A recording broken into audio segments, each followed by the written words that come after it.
So ito yung project natin guys, ayan. Bali gagawa natin ng ano yan, pins, no? Tubular yung gagamitin natin. Sa dalawa, tatlo, bali apat na panel. Tapos doon gate, dalawang gate yung kabilaan doon. So unahin lang natin itong ano, pins, no? Pinaka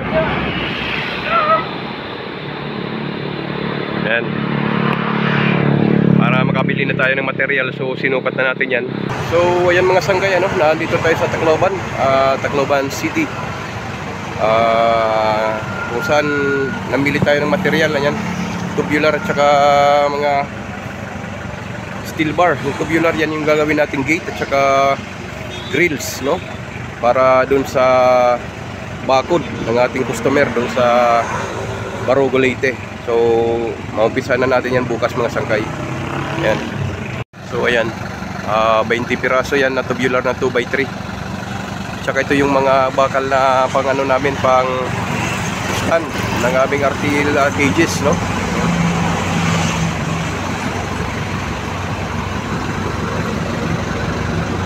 Medyo mabigat din pala ito. So mga sanggay, start na tayong mag-cutting nitong ating pattern, mga material natin para makapag-welding na tayo, ano. So dandahanin lang natin ito, hindi tayo makaka-focus talaga kasi may mga gagawin pa rin tayong iba. So ayan, material natin. Let's go.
Muntikan na tayo dun guys, yan, oh. Muntikan na kung madali, oh. Umipit yung bala. Delikado, kaya doble ingat tayo mga sanggay pag ganito yung mga trabaho natin, ano. Kasi yung grinder, hindi talaga biro yan. Pag hindi tama yung pagkaka posisyon yan, yan ang nangyayari, no. Buti na lang hindi ako tinamaan nung kanyang ano, yung natanggal na parte dyan.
Kalau nag-iinit ko po, maliri.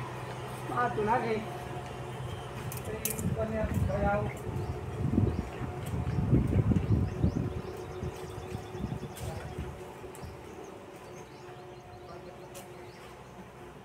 Kaya ulit po ka.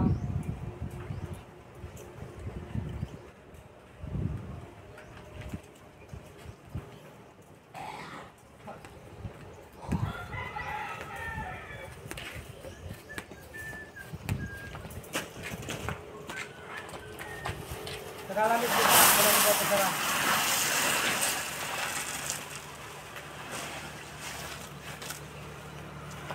yung Vicente, waray bang abang yung mga kalibo sa ID? Poste. Gusto ko sinsil. Ayos yung tado ko may abang na. Isang tagduwala.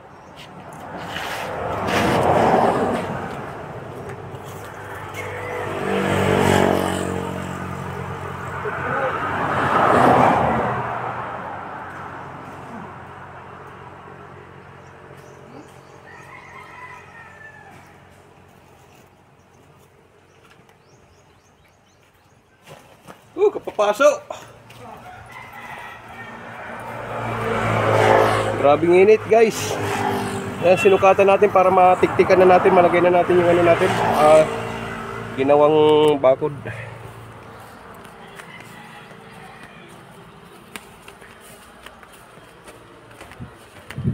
Pero